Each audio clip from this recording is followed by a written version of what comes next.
What's going on, boys and girls? Welcome back to another Palworld video. All right, guys, I've been kind of playing this game a lot. It's been surprisingly good, and I want to give my thoughts on it. Talk a little bit about the controversy about the whole Pokemon with gun situation, as well as show you guys some of the best pals that I've been able to acquire throughout the game. A lot of these will be end game pals, so if you don't want to see them, please note now that at the end of the video, I'll be showing you guys some of these. If you want to be surprised on your own, make sure you don't watch that section. But let's talk a little bit about the game and how it's been doing. So first off, insane numbers. I think the first 24 hours or so, the game had 4 million downloads.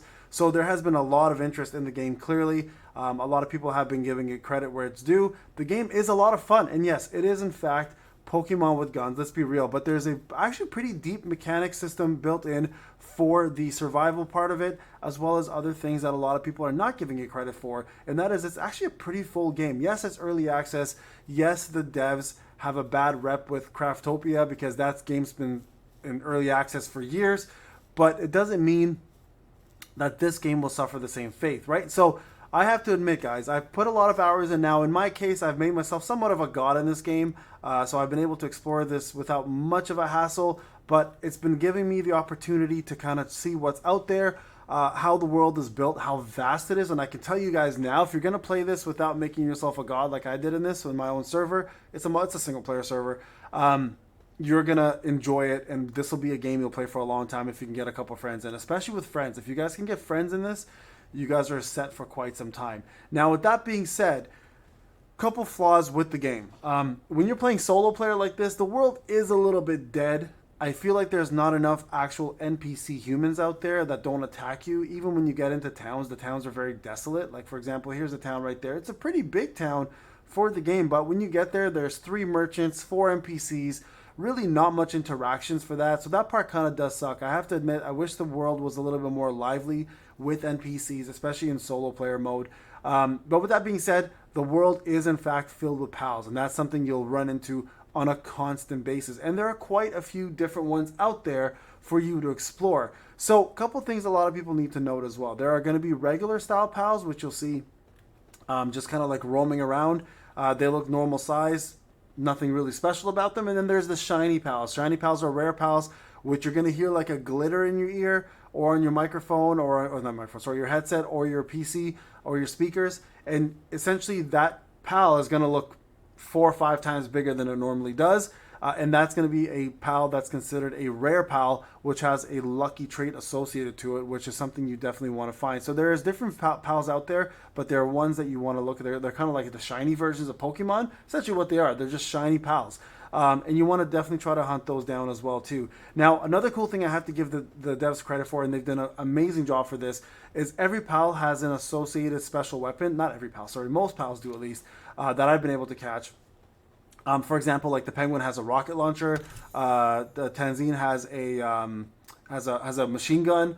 A lot of the pals you can actually saddle and use them as mounts, which I think is one of the coolest things they could have possibly done. And with that being said, there's one right there, right? So Suzaku is a pal that you can actually ride, and I actually have it on me right now. So that's what I wanted to show you guys. So if you look at the map here, like I said, I've been exploring quite a bit. There are still a lot of areas on this map that I have not even got a chance to go and explore. But now that I have flying mounts, I can actually go ahead and do that. It does take quite some time in order to get around because they are a little bit slower, but it's still going to be worth the exploration. The only one I have not been able to find is this boss right here, the Elizabeth. Even though I found versions of it like around this area here and captured it, that boss has been eluding me for some reason. But with that being said, this world is huge, guys. This will take you an insane amount of hours to explore. I've put maybe about 30 hours worth in this game so far, and I've been having an absolute blast. But again, I have not tried multiplayer, which I can only imagine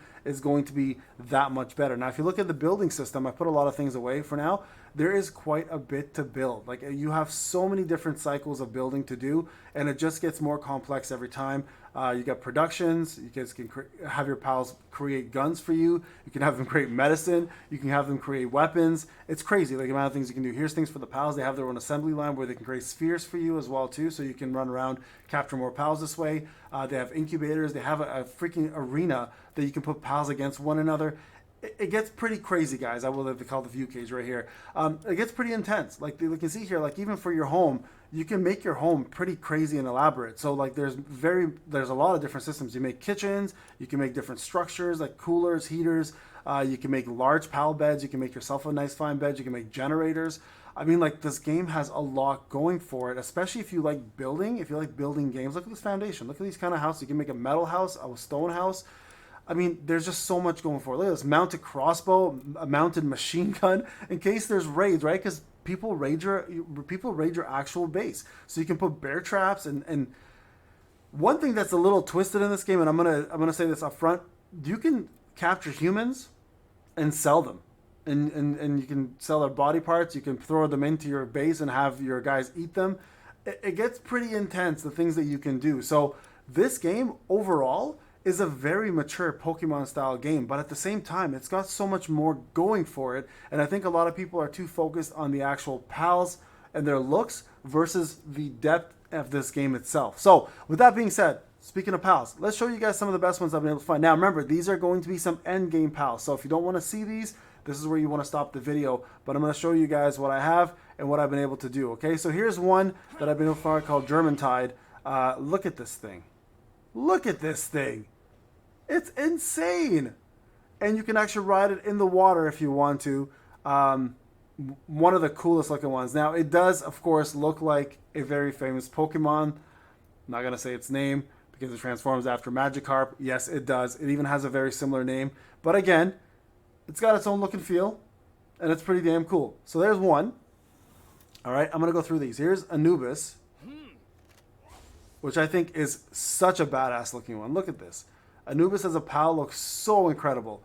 So Guardian of the Desert and fighting together applies ground damage to the player's attack. And just look how cool this thing looks. Just look at that. So badass looking. So there's Anubis right there. These, of course, are my favorites, okay, that I'm just showing you. Here's going to be another one. This is Menacing. Looks like a giant scorpion. Oh, that's so cool, man. When fighting together, increases player's defense, and electric pals drop more items when defeated. You guys can see they have specific things that they do as partners. And this is a boss I found inside of a mine, believe it or not. I believe it was a mine, or it was a cave of some sort. And that's the cool thing, right? There's dungeons. And that's another thing I want to point out. If you look around the map here, hold on, let me go to the map. There's actual like dungeons here, which are these towers, right? This, like, for example, this one here is a tower, Free Pal Alliance tower entrance. It's pretty much like fighting gym bosses in Pokemon. It's pretty intense. The fights get crazy, and it's a multiplayer fight, so you can invite up to 4 friends to do it. So those have been like a really, really cool thing in this game. So instead of just running around aimlessly, you can actually fight bosses and go through the storyline even further, right? So there's more to it than just regular fights. Okay, so I'm going to show you guys Suzuki, which you guys just saw kind of recently right there. The cool thing here is you can actually mount this bad boy. Look at this. Use it as a flamethrower. Right? You guys can fly. And like I said, it's really, really cool that they let you mount some of these. Like, look at this. This is like World of Warcraft style mounting, man. Final Fantasy 14 style mounting. This is nuts. Like the fact that they give you such cool things to do. Now, I'm going to show you guys one more here, okay? And this one here was insane to find. I actually ended up flying over to an island. Was not even sure what I was getting myself into. But when I got there, it was the surprise that kind of right here, this island, that got me. And I think this might be one of the best pals in the game, only based on its description. So let me just descend here. We'll just dismount. Take this guy back. Now it's coming up, okay? So it's called Astagon. I couldn't believe when I found this thing. It was just on its own around. Look at this. Look at this guy. Bro, look at him. I don't even know how far he's down this list, but he's got to be at somewhere near the bottom. There he is. A savage beast born of the abyss. Thou shalt not stand before the beast. Thou shalt not heed the beast. Yeah. Yeah, pretty damn cool looking, guys. So, there you guys have it. Those are my favorite current ones kicking around.